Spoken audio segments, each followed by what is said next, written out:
everyone, this is Redden from Tempest, and I'm here to bring you our strategy guide for the final encounter in the patch 1.4 operation instance, Terror from Beyond. This guide will cover the entire encounter, but before we get into it, I'd like to say two things.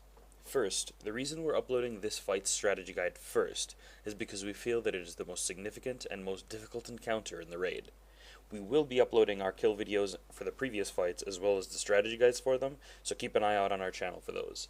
But if you haven't seen it yet, I'll put an annotation linking you to our kill video of this encounter in case you feel like watching it with some music. The second thing I want to tell you is that this fight is designed to be extremely tedious and boring in Phase 1 and extremely technical from Phase 2 onward.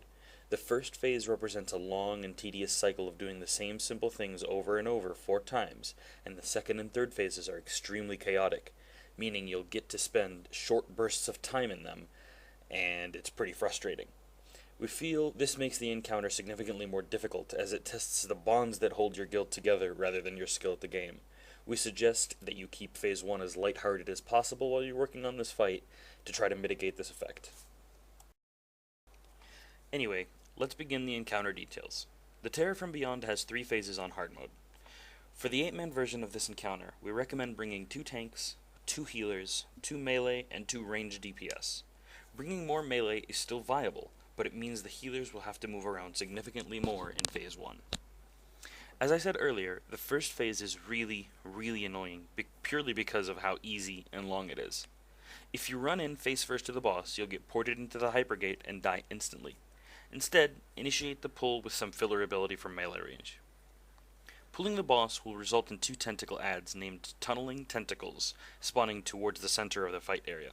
These need to be faced away from the raid while being tanked due to a cleave attack. Split your raid into 2 task groups of 1 tank, 1 healer, and 2 DPS, preferably 1 ranged and 1 melee each. Assign these groups to separate left and right tentacles and begin hitting them. Throughout this phase, we asked our ranged DPS to stay a little further back behind the tentacles, so they alone are targeted by the boss's spit ability, which he casts at players furthest away from his tentacles. These leave puddles of slime that tick for 3000 damage a hit, and they last forever.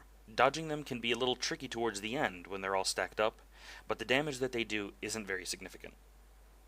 Something to note is that the slime hit itself does damage to the ranged DPS. This means that healers should keep them topped off, because the boss seems to randomly strike them with a slam ability that nuked them for over half of their health. We originally thought that the slam ability only hit the cone directly in front of the boss, so we avoided that area altogether.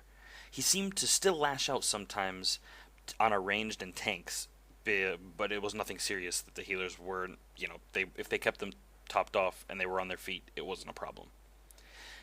If your raid composition is melee heavy, the healers need to represent the furthest players from the tentacles, and they will need to dodge and kite the slimes instead of the ranged DPS.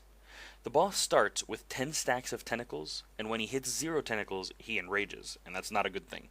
Luckily, this mechanic is only placed here if you completely fail at killing the tentacles that are around the same time as each other. We found a safe spot to kill them was if they were both within 10% health of each other. Any more than that, and you risk not doing enough damage to the boss, causing him to go into the final stack of tentacles and enrage before he pulls you into the second phase. The idea is to go through 4 phases of tentacles, which use up 8 stacks of tentacle buffs that are on him, before being ported into the second phase. During the tentacle phases, 2 things of note happen. The first is that depending on your DPS on the tentacles, 1 or 2 waves of adds called Unstoppable Larvae will spawn at the water's edge. These will slowly creep towards the person who holds the tentacle's threat, and upon reaching them, they blow up for around 17,000 damage. To handle these adds, we had our ranged DPS from each side hit them primarily, and we asked our healers to help out with 1 or 2 abilities on them, while our melee stayed on the tentacles to help and only helped if they actually needed to. Expect 2 waves of these adds per tentacle pair, unless you significantly outgear the instance. The second thing to note in this phase is that just before the first wave of Unstoppable Larvae spawn, a Hypergate Beacon will form. This will latch onto a random non-tank player and pull them towards it. It has to be killed before it tugs the player 5 times. Players can still run around when they're being pulled, and they should use this time to stay out of the boss's cleave and the tentacle's cleave. Primarily, the range took care of these, but tanks and healers can and should help out if possible. Another thing to note is that just as the Hypergate spawned, these little swirly orb things spawned in random locations, sometimes on the same side as the Hypergate and sometimes on the opposite side of it. Walking into these puts a buff on you that hits everyone around you, so we just avoided them. After killing each set of tentacles, the boss casts a spell called Berthing, where, as our favorite English raider so wisely put it, some ads spawn from the boss's butt, and it's pretty sick. These things will sprint to the water's edge and should be dodged by your players. They are very easy to dodge, but sometimes they would stop and check you out randomly. If you attack them at all, or if you get too close to them, they will stop, burrow, and attack you or another random raid member, and it's basically a hit that could one-shot a non-tank, so watch out for those. After you dodge these, a new set of tentacles emerges and you do the same cycle again up to 4 times. This phase took us an average of about 6 minutes each time. So each wipe literally caused us to run back and then buff up before we had to endure another 6 minutes of this crappy phase, making the fight extremely tedious.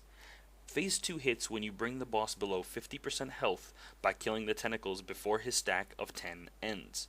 He will pull everyone into the Hypergate realm and heal up to 50%. This is where the fight really starts to get fun. In this room, there are 16 pillars, as well as a starting location which you get ported onto when the phase starts. We called this platform Home. In this image, we map the room out along with the paths between the pillars and significant boss limbs. While you take a look at this, I'll explain the fight mechanics.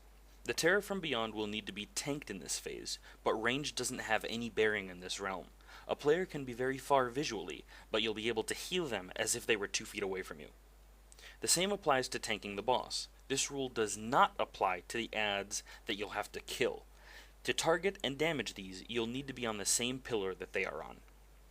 To move between the pillars, players need to run into the circles which lead from pillar to pillar.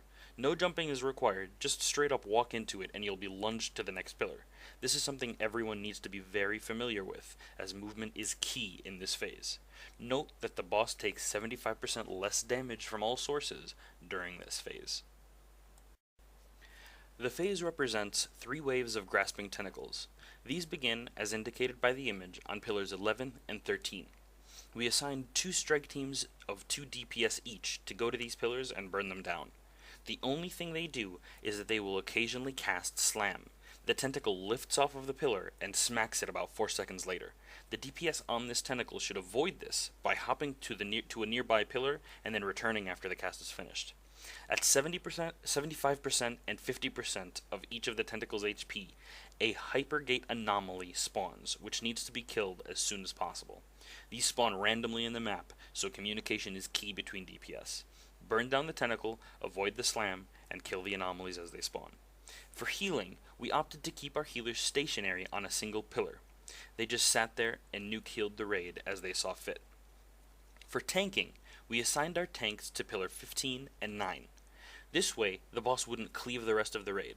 Something to note is that the boss does 2 strike animations when hitting people, but both are considered force or tech attacks.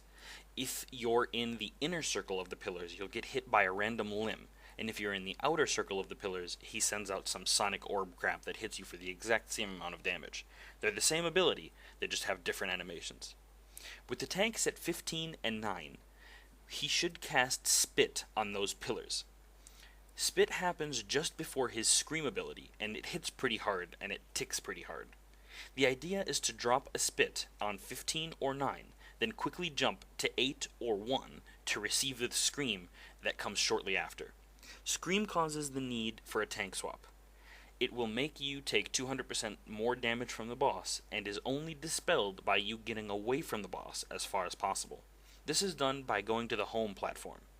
So the second tank taunts during the Scream, allowing the first tank to go home to reset his Scream. By the time he gets back to his position, the second tank will be expecting his Spit and Scream cycle, which he drops on 9 or 15 or on the 9 or 15 pillar and jumps back to take the Scream, which he then has to reset at home. After killing both tentacles, the Irregularity Phase begins. These are little white orbs that spawn on most of the pillars. We assign players to kill them by number. Whichever tank was resetting his Scream debuff at the time would kill the Irregularity on the home platform, as well as platform 5. The healers, who were stationed at Pillar 3, would kill the Irregularities on Pillars 4 and 12. The tank who was in the backside position kills the Irregularity on 16, and the remaining platforms were split evenly among the DPS on 11 and 13. You will have 30 seconds to kill all of these. If you fail to do so, they begin to chain a cast that does massive amounts of raid damage. Once all of these are dead, the cycle repeats itself with 2 new tentacle adds, which now spawn on 9 and 15 instead of 11 and 13. For this part, we used a different positioning scheme where the healers would sit on the pillar 12, and the tanks would drop poisons on 8 and 1 to get screamed on at a different pillar. This part was slightly more difficult as anomalies spawned anywhere between 2, 3, and 4 for the left tank, and between 5, 6, and 7 for the right tank. You'll have to try your luck with these. If it's on a pillar, don't stay there. Move on to the next one, and you want to get screamed on a pillar that does not have slimes, anomalies, or other players on it. Beyond that, it's the same thing. Get screamed on, go home, get back to position for tanking. The DPS kill the tentacle, hit the anomalies, and basically avoid slams. Healers just sit on the pillar 12 and heal away. After killing this phase of tentacles, another irregularity phase begins, and we treat it the same exact way. After finishing it, the original positioning scheme goes back into play, as the final wave of tentacles spawn once again on 11 and 13. The healers move back to pillar 3, the tanks move back to pillars 15 and 9, and the DPS do their thing all over. After killing the final tentacle, at least on the 8-man hard mode version of the fight, the boss automatically heals to 20% and the final push begins with phase 3. To handle this, we delayed the death of the final tentacle on pillar 11, after the one on 13 died. Upon killing the tentacle at 13, one of the DPS moved to pillar 14, while the other stayed at 13. To mirror this, one of the DPS on 11 moved to pillar 10, and the other stayed at the ready for our call to push the boss into phase 3 by killing his tentacle. Before we gave the call to go for phase 3, we made sure that the healers were now standing on pillars 12 and 4, and that one tank was on pillar 5, while the other was on 6, depending on who had to reset his stack of Scream last. Once everyone was in position, we pushed for phase 3. In phase 3, the boss goes into a tantrum, causing each strike to reset the aggro on the person that was hit. This means that he will systematically proceed to hit your raid members one by one, depending on threat that they had before the cycle repeats itself. Healers need to follow his damage trend while staying one step behind him and heal people who were just hit so that they are ready for the next cycle's strike. Defensive cooldowns, adrenals, and offensive cooldowns like Bloodthirst are your friends in this phase. The tanks can take a few hits in a row if they time a taunt with some defensive cooldowns to buy the raid some extra time. The fight ends when the boss hits 3% HP. That's it for this fight, guys. I'll be adding a direct link to the map image that I showed in this video in the description box below for ease of access. Thanks for watching, and we wish you the best of luck when killing this giant worm. If you liked this content or found it useful, please remember to hit the like button. For more boss strategies, kill videos, class guides, and more, please remember to subscribe to our channel and check us out at our website.